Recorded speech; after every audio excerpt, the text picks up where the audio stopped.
جی بسم اللہ الرحمن الرحیم. ہم الفریڈ مارشل کو پا رہے تھے کہ 1842 میں پیدا ہوا لندن کے اندر. باپ اس کا بینک آف لندن کا خزانچی تھا. پادری بنانا چاہتا تھا مگر فلسفے کے اندر چلا گیا اور پی آئی تھی وہاں پہ فلسفے میں کی. آکسفورڈ کا فیلو رہا ہے. آکسفورڈ کی اپنی ہی ایک اسٹوڈنٹ میری پہلی اس کا نام ہے اسے شادی کی. آکسفورڈ کی پھر فیلوشپ سے اس کو محروم کر دیا گیا. 1924 میں فوت ہوا ہے.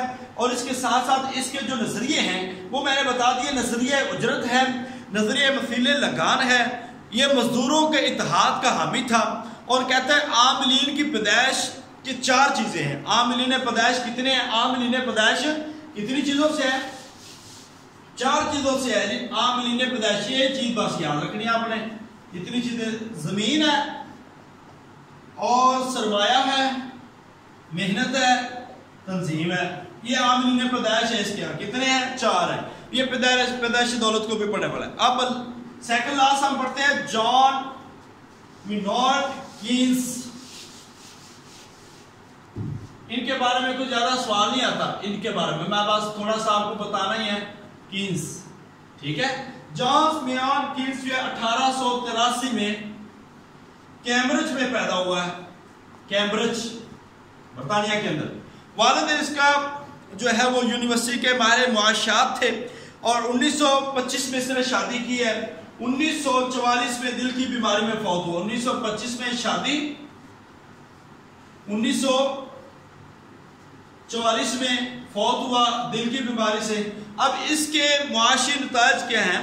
یہ نظریہ روزگار اس کا بہت مشہور ہے. نظریہ روزگار اور نظریہ بچت.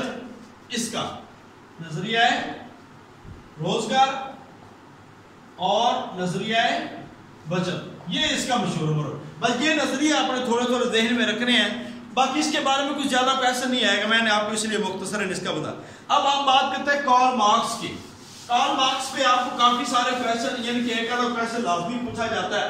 کارل مارکس یہ ایک جرمنی کے اندر رہنے والا شخص ہے. جرمنی کے اندر پیدا ہوا. جرمنی کے شہر ٹرائر کے اندر پیدا ہوا ہے 1818 میں اور اس کی وفات ہے 1883 میں. یہ میں ابھی لکھ دیتا ہوں. یہ ایک یہودی تھا, متوسط طبقے کا یہودی تھا.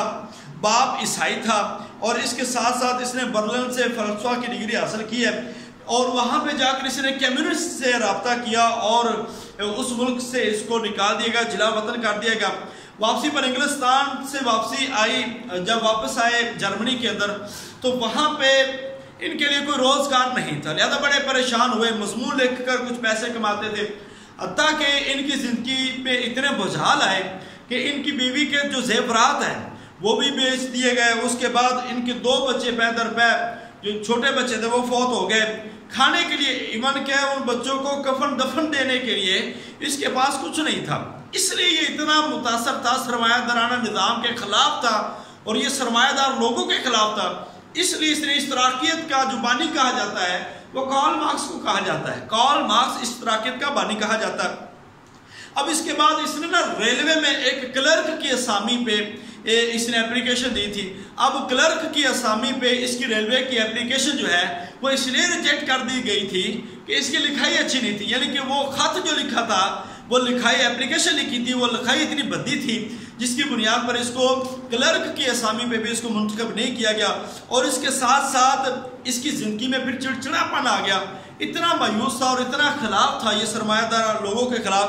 1881 میں یہ سرطان جو مرض ہے اس کے اندر اس کی بیوی مبتلا ہوتی ہے اور فوت ہو جاتی ہے. اور اس کے تھوڑے دن بعد یہ مارچ 1883 کو خود بھی فوت ہو جاتا ہے. تو اس کی زندگی یہ ہائی گیٹ میں مدفون ہے. ہائی گیٹ جرمنی کے اندر, لندن کے اندر شاید, یہ وہاں پہ مدفون ہے. اور اس کی کتاب کا نام ہے داس کیپٹل. میں نے ابھی بھی بتایا تھا یہ اشتراکیت کی ایک بنیادی کتاب ہے. داس کیپٹل یہ ایک بنیادی کتاب ہے ان کی, کارل مارکس کی. اب اس کا جو ایک نعرہ تھا نا وہ یہ نعرہ ادھر ہمارے بینظیر بھٹو اور پیپلز پارٹی کا تھا روٹی کپڑا مکان، یہ ساری زندگی روٹی کپڑے مکان کو ترستا رہا ہے، اس لیے اس نے یہی نعرہ لگایا کہ روٹی کپڑا مکان، اور یہی چیز لے کر جب لوگ اٹھے ہیں تو اس وقت یہ طبقاتی نظام کے سب سے زیادہ مخالف تھے۔ اس نے کہا تھا دو طبقے، ایک ظالم کا ایک مظلوم کا ہے، تو اس نے پھر ظالم کے خلاف بات اٹھائی ہے، اور پھر وہی ہوا جو ایک انقلاب روس آیا تو رشیا کے اندر جو اشتراکیت نافذ کر دی گئی، اور اس کے بعد لوگوں نے اس کی قدر کو پہچانا۔ نظریہ قدر زائد جو ہے یہ بڑا مشہور و معروف ہے، یہ اس کا ہے نظریہ قدر زائد، داس کیپٹل، یہ یاد رکھنے والی چیز ہے۔ کارل مارکس اشتراکیت کا بانی ہے، یہ یاد رکھنے والی چیز ہے۔ کارل مارکس کہاں تک کا تھا؟ یہ جرمنی سے تعلق رکھتا تھا، یہ یاد رکھنا ہے آپ نے۔ اور اس کے ساتھ ساتھ اس کا جو نظریہ کیا تھا وہ نظریہ قدر زائد، نظریہ قدر زائد، یہ مشہور و معروف جو چیزیں آپ نے یاد رکھنی ہے۔ اب ایک ہے مالتھس، نظریہ آبادی، یہ کس کا تھا؟ مالتھس کا۔ مالتھس کا جو نظریہ ہے نظریہ آبادی، یہ تھا مالتھس، یہ بڑا مشہور و معروف نظریہ ہے، یہ پیپر میں آ جاتا ہے، ٹھیک ہے۔ ان کے مالتھس یہ انگلینڈ کا رہنے والا تھا، اور اس کا یہ نظریہ تھا، اور اس نے اپنے ایک جو ایسے مضمون ہے اس کے اندر یہ نظریہ لکھا تھا۔ ان کے مضمون کا نام ہے An essay on the principle of the population. An essay on the principle of population. اس کے اندر یہ نظریہ آبادی، جو پاپولیشن آبادی کا جو نظریہ پیش کیا تھا، یہ انگلینڈ کے مالتھس تھے جنہوں نے یہ نظریہ پیش کیا تھا۔ اب دو تین چار چیزیں جو ہماری آ جاتی ہیں، یہ سارے ہم نے پڑھ لیے وہ والے لوگ جو مغربی فکر کے تھے۔ اب ہم نے بات کرنی ہے، چھوٹی چھوٹی اصطلاحیں ہیں، اس میں سے آپ ایک مساوات آ جاتی ہے، مساوات، مزاربت، ٹھیک ہے جی۔ اس کے ساتھ ساتھ آ جاتے ہیں جی اجارہ، سٹا، مساقات، یہ بھی ہم ڈسکس کر لیتے ہیں۔ اب دیکھیں جی مساوات کا معنی ہے برابری، بس یہ آپ کو ذہن میں رہنا چاہیے، برابری ہے، ہمسری ہے۔ اور اس کے ساتھ ساتھ مزاربت جو ہے نا، یہ پیپر میں سوال آیا ہے، 2 دفعہ آ چکا ہے، 17 کے لیکچر میں بھی اور 15 کے لیکچر میں بھی۔ شرکت، مزاربت شرکت کی قسم ہے، مزاربت شرکت کی قسم ہے۔ اب یہ پوچھا گیا تھا مزاربت قسم ہے، کس کی قسم ہے؟ شرکت کی ایک قسم ہے۔ اب مزاربت کا مطلب کیا ہوتا ہے؟ زمین پر چلنا، زمین پر چلنا۔ اب اس کی اصطلاح کیا ہے؟ یعنی کہ 2 افراد کا ایک ایسا معاہدہ کہ ایک فرد کا سرمایہ ہوتا ہے اور دوسرے فرد کی محنت ہوتی ہے، تو اس بنیاد پہ وہ کاروبار کرتے ہیں، تو اس کو کہتے ہیں مزاربت۔ کیا کہتے ہیں؟ شراکت یا مزاربت، یہ آپ نے یاد رکھنا ہے۔ جس کا سرمایہ ہوتا ہے، سرمایہ کو کہتے ہیں رأس المال، اصل پیسہ، وہ رأس المال ہے، اور جس کا پیسہ ہوتا ہے اس کو رب المال، مال والے کا رب، یعنی کہ وہ والا، اور جو کام کرتا ہے اسے کہتے ہیں مزارب، اور وہ محنت کرنے والا شخص ہوتا ہے۔ اب مزاربت کی 2 اقسام ہیں، ایک مطلقہ اور ایک مقیدہ۔ مطلقہ جو ہوتی ہے آزاد، مقیدہ قید، یعنی کہ جس میں آزادی ہو وہ مطلقہ ہوتی ہے، اور جس میں مطلقہ، یہ ایک مطلقہ طلاق والا ہوتا ہے، یہ مطلقہ ہے، ٹھیک ہے، تعلق سے، اور دوسرا ہے مقیدہ، جس میں قید ہوتی ہے۔ یہ یاد رکھنا ہے اپنے، یہ سوال یاد رکھنا ہے، مزاربت کس کی قسم ہے؟ شراکت کی یا شرکت کی، یہ آپ نے یاد رکھنا ہے بس۔ مزاریت، اب مزارت کیا ہوتا ہے؟ زرعی زمین، فرق کیجئے، مزاریت یہ لفظ ہوتا ہے، اب ہوتا کیا، ہم زرعی زمین دیتے ہیں، کسی بندے کی زمین ہوتی ہے اور وہ کسی کاشتکار کو دیتا ہے کہ اس میں آپ کاشتکاری کریں، اور ایک حصہ جو تیسرا حصہ، چوتھا حصہ اس کا طے ہو جاتا ہے، تو وہ حصے پہ وہ کہتا ہے کہ کاش تم نے کہنی زمین میری ہے تو یہ آپ نے مجھے حصہ دینا، تو یہ ہوتا ہے مزاریت، یہ آپ نے یاد رکھنا ہے۔ اب اجارہ کا لفظ جو ہے نا، اس کا مطلب ہے کرایہ۔ اجارہ کا مطلب کیا ہوتا ہے؟ کرایہ، ٹھیکہ، جیسے زمین کے، مکان کے کرائے ہوتے ہیں۔ کسی معلوم شے سے معینہ منافع، یہ تعریف ہے اس کی، کسی معلوم شے سے متعینہ جو ہے منافع وہ کیا ہوتا ہے. جیسے مکان لیتے ہیں آپ کو پتہ 5,000 اس کا کرایہ طے ہو جاتا ہے تو یہ اجارہ ہے. ایسے ٹھیکے پہ فصل لیتے ہیں وہ بھی اجارہ ہے. ایسے اقسام اجارہ 3 ہیں. اقسام اجارہ کتنے 3؟ مضافہ، لازمہ اور منجزہ.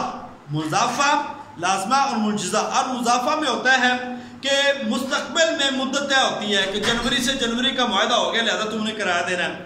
لازمہ جو ہوتا ہے اس میں شرط نہیں ہوتی، جب چاہے معاہدہ ختم کر دے یہ بھی چل جاتا ہے. اور منجزہ ہوتا ہے کہ جو فوری طور پر نافذ ہو جائے، کہ آج معاہدہ ہوا ہے اور آج ہی نافذ ہو گیا، یہ والا ہے. معاملہ جو نافذ ہوگا اس لحاظ سے اس کی 3 قسمیں ہیں، مضافہ، لازمہ اور منجزہ. اب لگان بھی کرائے کو کہتے ہیں، لگان بھی کرائے کو کہتے ہیں. سٹا، سٹا کیا ہے؟ غائب مال کا سودا، غائب مال کا سودا. اب سٹے بازی جو ہے نا یہ حرام ہے، آپ کو پتہ ہے. مال پاس موجود نہیں ہوتا، ٹیلی فون پہ مال ادھر بیچا. جیسا کہ آپ کو پتہ جواری ہے جو جوا لگاتے ہیں، جو مختلف جو بکیز ہوتے ہیں وہ سٹے لگاتے ہیں، ٹھیک ہے. اب یہ سٹا اصل میں حرام ہے. کیوں؟ اس پہ محنت نہیں ہے، کسی کے پاس مال نہیں ہوتا، صرف مال چڑھ رہا ہوتا ہے، گھوم رہا ہوتا ہے اور یکدم کوئی اوپر چلا جاتا ہے اور یکدم کوئی یکدم نیچے آ جاتا ہے. تو اس لحاظ سے یہ جو سٹا ہے نا یہ حرام ہوتا ہے، ٹھیک ہے. غائب مال کا سودا یہ کس کی قسم ہے؟ اب یہ سوال آپ کو آ سکتا ہے کہ سٹا کس کی قسم ہے؟ یہ قمار کی قسم ہے، قمار بازی، جوا کی ایک قسم ہے. ٹیلی فون پر سٹے بازی بغیر محنت کے لوگ منافع حاصل کر لیتے ہیں تو یہ سٹے بازی میں آتا ہے. اب ایک بات آتی ہے مساقات. مساقات کا مطلب ہوتا ہے آب پاشی. آب پاشی، باغ. اب یہ ہوتا ہے باغ یا کوئی درخت انسان کسی کو دے دیتا ہے کہ تم نے اس کی رکھوالی کرنی ہے، اس کو پانی دینا. اب مساقات سے یہ باغ یا درخت دیا جاتا ہے کہ اس کو پانی لگانا، اس کی دیکھ بھال کرنی ہے، اور جب پھل ہوگا تو اسے ایک متعینہ حصہ جو ہے نا وہ میرا ہوگا. تو یہ مساقات ہوتی ہے جو ہماری معیشت کے اندر چلتی ہے. اس کے بعد ہے جی کلاسکی مکتبہ فکر کا بانی. یہ آپ 3 کویشچن رہ گئے آخری، یہ بس بات کر کے بات کو مکمل کرتے ہیں. جی کلاسکی مکتبہ فکر کا، کلاسکی کا بانی جو ہے نا آدم سمتھ ہے، میں آپ کو مختصر لکھ رہا ہوں. اور 9 کلاس کی یہ سارا آپ یاد رکھیں مکتبہ فکر بھی ہے، ٹھیک ہے. مکتبہ فکر کلاس کی کا آدم سمتھ، 9 کلاس کی کا ہے الفریڈ مارشل. اور جو ہوتا ہے جدید مکتبہ فکر اس کا ہے لیون روبنس جس کو ہم کہتے ہیں، ٹھیک ہے. یہ آپ یاد. یہ تھا آپ کا معیشت کا اور آج اسلام اور اکنامک کا، کیونکہ اس میں 2-3 کویشچن آتے ہیں اور میکسیمم ہم نے چیزیں یہاں پہ حل کر لی ہیں. تو آپ نے جو یاد رکھنا نا، ایک تو ان طریقوں کا تھوڑا سا آپ کو پتہ ہونا چاہیے. یہ انٹرویو میں پوچھے جانے والے سوال ہیں. کمیونزم کیا ہے، فسطائیت کیا ہے، سوشلسٹ کیا ہے، فاشزم کیا ہے، یہ ساری چیزیں آپ کو پتہ ہونا چاہیے. ایک چیز. دوسری چیز ہے کہ یہ کہاں سے تعلق رکھتا ہے. اب ہٹلر کا تعلق کو کہاں سے، یہ بار بار سوال آ رہا ہے. مسولینی کہاں سے ہے، کارل مارکس کہاں سے ہے، ان کی بکس کون سی ہیں، یہ چیزیں آپ کو ذہن میں رہنی چاہیے. اس کے ساتھ ساتھ آپ نے جو مغربی معیشت دان ہیں ان کے بارے میں آپ کو تھوڑا بہت پتہ ہونا چاہیے. جو میں نے آپ کو بتایا وہ کس ملک سے ہے، کلاسکی کا بانی کون ہے، 9 کلاسکی کا بانی کون ہے، جدید مکتبہ فکر کس کا ہے. تو ان چیزوں کے بارے میں آپ کو پتہ ہونا چاہیے. الفریڈ مارشل کے بارے میں، ایڈم سمتھ کے بارے میں آپ کو لازمی پتہ ہونا چاہیے، جن کے بارے میں آپ بنیادی سوالات کرنے ہیں. بالکل بیچوں بیچ نہیں گھس جانا، ایسا پیپر میں سوال نہیں آتا. الحمدللہ میں نے آپ کو بڑے وثوق سے کہہ رہا ہوں آپ کو. تو انشاءاللہ تعالی کل کا ہمارا جو لیکچر ہے وہ اسلام اور اکنامکس کے دوسرے جو اسلامک معیشت دان ہیں، اس میں امام ابن خلدون رحمۃ اللہ علیہ، امام جو ابو یوسف رحمۃ اللہ علیہ، امام ابو عبید القاسم رحمۃ اللہ علیہ اور امام شاہ ولی اللہ رحمۃ اللہ علیہ، ہم ان کی بات کریں گے اور اس کے ساتھ ہم کسی اور سبجیکٹ کو ٹچ کریں گے. تو کوشش یہ کیجیے گا کل ہماری کلاس انشاءاللہ تعالی 9 بجے ہوگی اور میکسیمم ہم کوشش کریں گے کہ آپ کو زیادہ